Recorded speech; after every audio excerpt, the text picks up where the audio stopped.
itu saya teringat guru saya, Syekhuna wa Mukri'una Kiai Haji Ishaq Ibn Ahmad Shadiq Selojari, Kelambu Grobogan, Jawa Tengah, muassis pendiri Pondok Pesantren Al-Azhar, di mana dulu saya tahfidz Quran sama beliau, ngaji ilmu-ilmu hikmah sama beliau. Itu Masya Allah, beliau itu saya sulit mencari kiai seperti beliau. Beliau itu salah satu sosok kiai yang Masya Allah luar biasa, wafat ketika muda, umur 40 tahun beliau wafat, umur 40 tahun. Bahkan beliau meninggalkan putra yang masih di dalam kandungan istrinya. Jadi anaknya ada 5, ketika ditinggalkan ada yang masih dalam kandungan. Itu putranya yang paling besar baru berumur 5 atau 6 tahun. Itu jadi setiap tahun punya anak. Itu subhanallah, luar biasa. Jadi beliau itu bisa membaca potensi santri. Kalau santri punya potensi di bidang ceramah misalnya, itu dimodali luar biasa. Dibelikan tipnya, dibelikan kasetnya. Kamu ngefansnya sama penceramah siapa? Zainuddin MZ. Semua kaset Zainuddin MZ dibelikan. Ini kamu belajar. Kamu ngefansnya sama siapa? Wah, kalau saya karena hidupnya di Jawa Tengah, di daerah perkampungan, itu orang kampung paling seneng kalau mendengarkan ceramahnya Kiai Ma'ruf Islamuddin Sragen. Dibelikan kaset ceramahnya Kiai Ma'ruf Islamuddin. Seperti itu. Ada santri yang Qur'annya bagus, maka beliau melihat ada potensi, dipanggil sama beliau. Dipanggil, gimana kamu kalau melanjutkan setelah hafal ini, melanjutkan belajar qiraah sab'ah. Maka ketika santri ini siap, itu dikirim ke salah satu pesantren yang diasuh oleh temannya, belajar qiraah sab'ah dan dibiayai oleh beliau sampai selesai qiraah sab'ah. Kalau ada santri sukanya wiridan, puasa, iya kan? Oh, itu dikasih ijazah. Ini buku saya, ijazah saya, so amalkan. Nah itu. Ada santri yang punya potensi di kitab, termasuk saya ketika itu. Itu beliau ketika haji, wallahil azim, pulang, itu beliau ngomong sama istrinya, punya Haji Asmaus Sa'adah, itu sudah, pokoknya koper kita, apa, enggak, jangan ada yang diisi dengan pakaian, jangan ada yang diisi dengan oleh-oleh, makanan apa, sudah. Pakaian yang ada di koper itu disedekahkan semua di sana, sehingga koper beliau kosong. Kemudian jatah bagasi beliau itu semuanya koper jatah bagasi diisi buat beli kitab. Karena ketika itu saya kalau cari kitab, misalnya saya mau mewakili pondok untuk Bahsul Masail tingkat kabupaten, tingkat provinsi misalnya, ada lokakarya misalnya, ada Bahsul Masail, itu saya harus jalan kaki dari Pondok Al-Azhar ke Pondok Pesantren Al-Hidayah, yaitu pesantren mertuanya, dan itu sudah beda kecamatan, walaupun tetangga desa. Itu jalan kaki ke sana, karena di Pondok Al-Hidayah itu ada perpustakaan kitab di situ. Lah maka beliau, wah ini kasihan.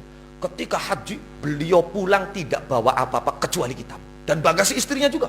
Beliau betul-betul bisa membaca potensi santri. Ada bahkan salah satu santri itu yang beliau gadang-gadang bisa mengembangkan anak-anak kampung yang ngaji. Itu beliau kirimkan suruh mondok di Amsilati di Jepara. Dan itu dibiayai oleh beliau. Lah ini kan kalau kiainya fakir, minal fuqara wal masakin, kan nggak mungkin dilakukan. Paham tidak?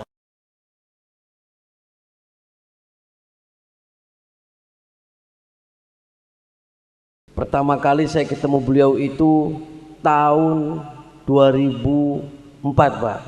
Waktu itu saya dari Kewagean saya meluncur ke sini. Saya begitu ketemu dengan Abah Yai, saya cuman ngomong nama saya Ujang Bustomi. Kemudian beliau masuk ke kamar. Setelah itu beliau menemuin saya lagi, dan beliau langsung hafal bin saya sampai 7, Pak. Jadi saya itu padahal nggak ngomong saya anaknya siapa, saya kakeknya siapa, saya buyutnya siapa, saya nggak ngomong kan. Tapi ketika saya ngomong nama saya Ujang Bustomi dari Cirebon, beliau masuk ke kamar, keluar lagi langsung menyebutkan 7 bin. Itu saya langsung kaget, Pak. Waduh. Setelah menyebutkan 7 bin, beliau langsung ngomong ke saya sambil menundukkan kepalanya, ngomong rumahnya ada danaunya ya. Padahal saya baru ketemu, Pak. Tapi beliau langsung mendeteksi rumah saya ada danau. Kan benar, saya depannya ada danau Situ Patok Pak. Danaunya besar. Dan langsung cerita lagi. Ini sih cerita aja Pak, cerita. Kalau saya ceramah, saya sul adab ini di pesantren. Saya bukan santri, ngecaprak belah. Ya, caprak belah. Yang penting jangan takut setan belek. Ya, skepret, skepret, skepret. Jadi ketika beliau menyebutkan ada danau Setu Patoknya ya, saya kaget lagi Pak. Nah, setelah cerita danau Setu Patok, terus beliau langsung cerita. Jadi di danau itu ada siluman buaya. Waduh, langsung ceritanya siluman Pak. Saya ngeri maning baik ya. Ini ada siluman, itu buaya, buayanya itu tanpa berekor. Apa langkah buntutnya? Buaya darat sini, buaya darat ke, buaya darat. Nah terus cerita di danau itu ada penguasa gaibnya. Terus cerita jangan panjang-panjang lah. Setelah cerita tentang siluman dan penunggu daripada danau Situ Patok, beliau langsung ngomong lagi. Di desa kamu itu ada sekitar masih sisa 17 dukun santet. Waduh, saya kaget lagi aja Pak. Jadi ini dukun santet, ini namanya ini, namanya ini, namanya ini, yang satu ini sebelah rumah, semuanya tahu Pak. Jadi saya kaget. Jadi saya sih iya bela, iya siap. Nah, setelah itu saya ngobrol panjang. Waktu itu saya ditanya umur berapa. Saya masih 22 tahun. Oh 22 tahun 22 tahun kata Pak Ishak, kalau menurut ilmu hikmah itu masih mentah, masih anak-anak, masih belum bisa. Akan tetapi ketika saya melihat bin itu turunan lebih kuat, santai aja, tenang. Nanti saya bantu. Kenapa? Kan waktu ini saya curhat sampai nangis Pak sama beliau. Karena waktu itu saya masih di pesantren, saya ditinggal oleh abah saya, dan abah saya juga seorang praktisi. Makanya saya ketemu beliau, saya curhat banyak. Dan akhirnya saya disuruh tinggal dulu di sini. Dah di sini dulu. Di sini terus saya digembleng sama beliau. Nah, setelah digembleng beberapa hari, hampir sebulan, terus saya disuruh pulang, sudah sana lanjutkan. Nanti kalau ada apa-apa beberapa kali datang lagi ke sini dan kita komunikasikan. Jadi itu singkat awal ceritanya Pak. Nah terus lama pas 1 tahun Pak, 1 tahun itu ada seorang dukun santet yang datang ke rumah. Wis ceritanya santet belah wis ya, sesuai setan belek udah. Jadi ada dukun santet, ceritanya itu rambutnya gondrong. Nah itu 5 rumah dari rumah saya itu datang Pak, datang itu gentleman, itu keren. Datang assalamualaikum, langsung duduk. Dia langsung ngomong, nanti seminggu lagi nunggu ya, kamu akan mati. Waduh, saya kayak disambar geledek deh, kaget saya, langsung seminggu mati. Nah saya waktu itu saya telepon Pak Yai, tadi sore saya ada yang datangin dukun santet. Dia ngomong saya 7 hari lagi mati. Waduh, Pak Yai hanya ketawa. Bentar, siapa namanya? Saya diucapin namanya ini. Nah, beliau nanti malam saya telepon. Terus ketika malam ditelepon, itu bukan lawan kamu. Nanti besok malam ditungguin, pasti itu orang akan datang di depan rumah. Tungguin. Nah, saya siap. Saya siap-siap aja lah. Nah ketika malam jam 1:30, betul Pak, datang. Bawa menyan, bawa tasbih di depan rumah saya Pak. 1:30 malam.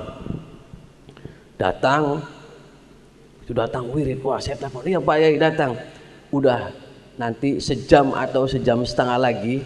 Nah sekarang kamu ambil air wudhu, kamu menghadap kiblat, baca ini. Nah nanti jangan kaget kalau di depan sajadah itu ada benda, terus nanti ada ledakan. Saya ya siap.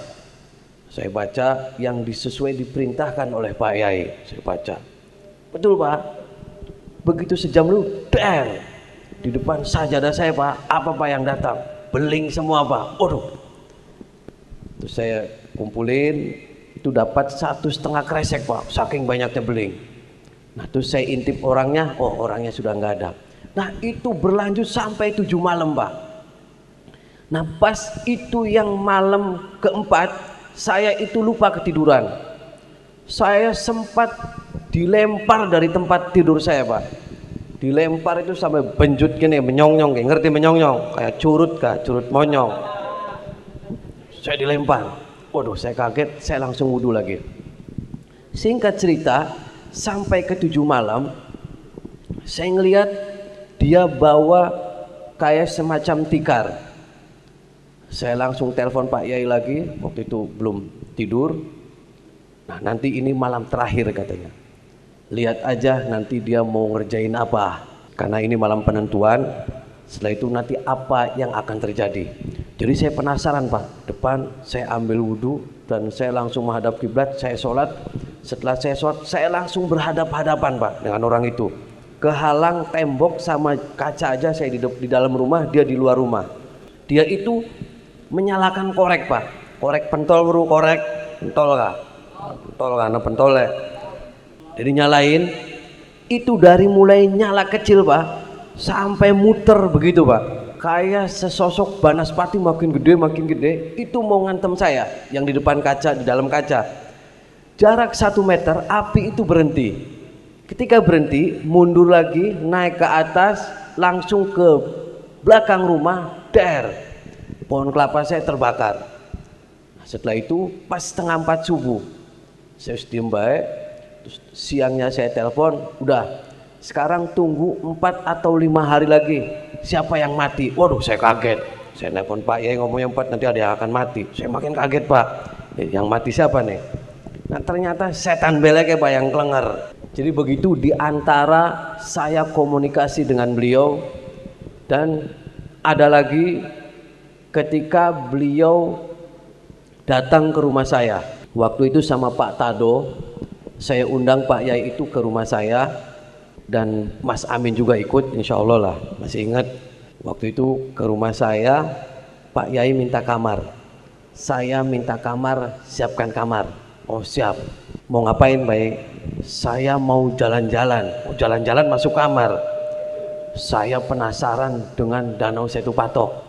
Wah, saya diem baik. Ya wis siap, saya siapin kamar. 3 jam sebelum keluar ngobrol. Tadi saya habis jalan-jalan. Jalan-jalan kemana Pak ya, kan kamarnya dikunci. Wah, saya terbang. Saya jalan-jalan di situ melihat di Danau Setu itu luar biasa silumannya, ada siluman ini, dan saya banyak. Sampai di sini ada makam, di sini sampai di sini ada yang namanya jin. Itu selalu ngumpulin ikan. Kalau lagi musim kemarau, jin ini ngumpulin ikan. Kalau nanti musim hujan, ikannya disebar lagi. Sampai cerita begitu. Nah, itulah kelebihan-kelebihan beliau Pak. Banyak orang yang tidak tahu. Karena dulu kalau saya itu kan orangnya ngecaprak Pak. Saya penasaran apa yang dalam hati saya, unek-uneknya saya pasti ungkapkan ke Pak Yai. Sampai terakhir, sampai meninggalnya, yang belum dikasih itu saya sama Pak Yai itu pasang susuk cuma ditiup aja Pak. Gitu. Itu penasaran Pak. Karena dulu saya pernah cerita, Pak Yai ini marak sekali pemasangan susuk, akan tetapi banyaknya manual. Nah Pak Yai itu praktek Pak. Praktek ada jarum, itu cukup ditiup saja, langsung apa yang dituju masuk. Nah saya itu sampai terakhir nggak dikasih-kasih, ngomong jangan, nanti banyak cewek-cewek yang datang. Saya aja ini saya tinggalin karena banyak cewek-cewek segini-gini datang, jadi saya nyerah katanya. Nah sampai terakhir pertemuan saya terakhir itu menjelang Ramadan, 1 hari menjelang Ramadan, saya pertemuan dengan Pak Yai itu, saya ngobrol banyak, tanya jawab hampir 1 jam. Nah di situ sampai terakhir pun nggak dikasih. Ilmu yang lain semua dikasih Pak. Sampai saya penasaran, saya cara ngobatin orang gila gimana. Sampai saya cara ngepret setan belek gimana, semua dicatat. Itu pertemuan terakhir saya bulan Rawah menjelang Ramadan, 1 hari menjelang Ramadan Pak. Pertemuan. Karena saya kalau 6 bulan sekali saya pasti telepon Pak Yai itu, saya minta untuk dimandiin Pak sama beliau. Alhamdulillah beliau mandiin pakai Nurul Hikmah itu. Nurul Hikmah saya mandiin sama Abah Yai. Jadi saya rutin setiap 6 bulan. Nah itu terakhir pertemuan saya dengan beliau. Nah ketika Ramadan ditelepon mendengar, saya kaget Pak, karena beliau luar biasa sekali. Karena waktu saya 2013 Pak, 2013 saya ziarah ke sini. Saya waktu itu saya di jalan Pak, mobilnya masih rental.